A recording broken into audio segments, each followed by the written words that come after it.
బులెటిన్లో breaking news చూస్తున్నాం. ఏపీలో పెన్షన్ పంపిణీ ప్రారంభమైంది. సరిగ్గా 6 గంటల నుంచే రాష్ట్ర వ్యాప్తంగా పెన్షన్ల పంపిణీ కార్యక్రమం షురూ అయింది. ఇంటి వద్దకే వచ్చి అవ్వ తాతలకు పెన్షన్ అందిస్తున్నారు.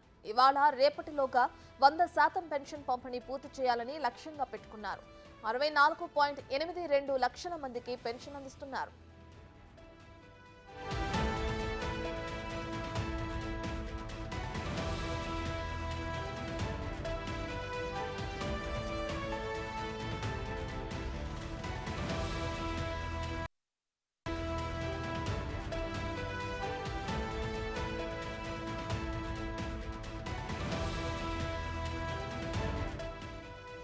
ఈసారి కూడా సచివాలయ ఉద్యోగులకే పెన్షన్ పంపిణీ బాధ్యతలు అప్పచెప్పారు. ఇంటి వద్దకే వెళ్లి పెన్షన్ అందజేస్తున్నారు. దీంతో అవ్వాతాతలు సంతోషం వ్యక్తం చేస్తున్నారు. రాష్ట్ర వ్యాప్తంగా ఆయా నియోజకవర్గాల్లో ఎమ్మెల్యేలు, మంత్రుల చేతుల మీదుగా లబ్ధిదారులకు పెన్షన్ పంపిణీ జరుగుతుంది.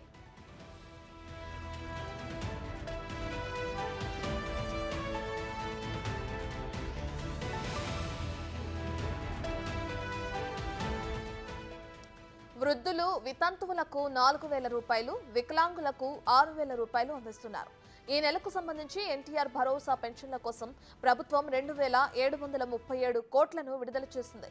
ఆర్థికంగా సమస్యలు ఉన్న పెన్షన్ల పంపిణీని ప్రభుత్వం ప్రతిష్టాత్మకంగా తీసుకుంది. ఎన్నికల్లో ఇచ్చిన హామీ ప్రకారం పెన్షన్ 4,000కు పెంచింది.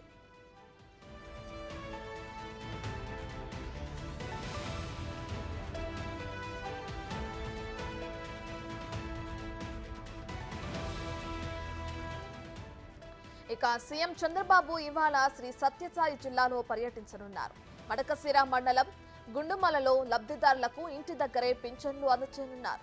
మల్బరీ నాట్లు, పట్టు పురుగుల షెడ్లను కూడా పరిశీలిస్తారు. ఇక కరియమ్మదేవి ఆలయాన్ని సందర్శించి గ్రామస్తులతో సీఎం మాట్లాడనున్నారు. అలాగే శ్రీశైలం మల్లన్నను దర్శించుకుని ప్రాజెక్టు దగ్గర జలహారతి ఇవ్వనున్నారు.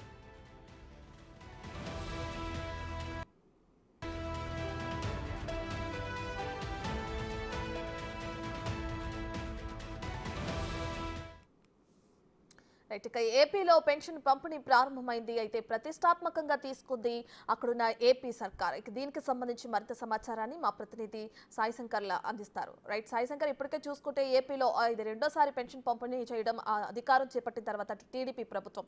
దీనికి సంబంధించిన డీటెయిల్స్ అయితే ఆయా నియోజకవర్గాల ఎమ్మెల్యేలు వెళ్ళి వాళ్ళకి పింఛన్ అందజేయడం కూడా చూస్తున్నాం. దీనికి సంబంధించిన డీటెయిల్స్ ఏంటి?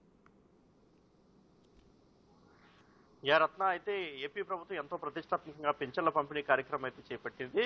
ఇప్పటికే ఇది 2 నెలలుగా చెప్పుకోవచ్చు. ఎందుకంటే ముందు జూలై నెలలో స్వయంగా చంద్రబాబుతో సహా మొత్తం రాష్ట్రంలో కూటమిలో ఉన్నటువంటి ఎమ్మెల్యేలు, అదేవిధంగా మంత్రులు అందరూ కూడా ఇంటింటికి వెళ్లి పెన్షన్ల పంపిణీ ప్రారంభించారు. వారితో పాటు మిగతా ప్రజాప్రతినిధులు కూడా వారి వెంట వెళ్లి పెన్షన్లు అయితే ప్రారంభించడం జరిగింది. అదేవిధంగా మనం చూసుకున్నట్లయితే ఇటు విజయనగరం జిల్లాకు సంబంధించి మొత్తం 2,80,000 మంది లబ్ధిదారులు అయితే ఉన్నారు. వీరందరికీ మొత్తం 116 కోట్ల రూపాయలను అయితే పంపిణీ చేయడం. అయితే ఈ అమౌంట్ కి సంబంధించి నిన్ననే అంటే 31వ తారీఖు మధ్యాహ్నానికి మొత్తం ఎవరైతే ఈ యొక్క పింఛన్ల పంపిణీలో పాల్గొనబోతున్నారో క్లస్టర్ ఇన్ఛార్జీలు కావచ్చు, గ్రామ వార్డు సచివాలయ సిబ్బంది కావచ్చు, అదేవిధంగా మున్సిపాలిటీ సిబ్బంది కావచ్చు, గ్రామ పంచాయతీ సిబ్బంది ఎవరెవరైతే ఈ పింఛన్ల పంపిణీలో పాల్గొనబోతున్నారు వాళ్ళందరూ కూడా నిన్న మధ్యాహ్నానికి మొత్తం అమౌంట్ అంతా కూడా పంపిణీ చేయడం జరిగింది. వారందరూ కూడా ఈ రోజు ఉదయం అండ్ ప్రభుత్వం ఏదైతే మాట ఇచ్చిందో దాని ప్రకారం ఉదయం 5 గంటలకి సూర్యోదయం కాకముందు నుంచే పింఛన్ల పంపిణీ అయితే మొత్తం జిల్లాలోనే కాదు మొత్తం రాష్ట్ర వ్యాప్తంగా కూడా ప్రారంభం చెప్పుకోవచ్చు. అదేవిధంగా నిన్న మధ్యాహ్నం నుంచి కూడా ప్రతి గ్రామంలో కూడా దండోరా వేయించి మరి రేపు ఉదయం 5 గంటల నుంచి ప్రజలందరూ కూడా అందుబాటులో ఉండాలి. ఎవరైనా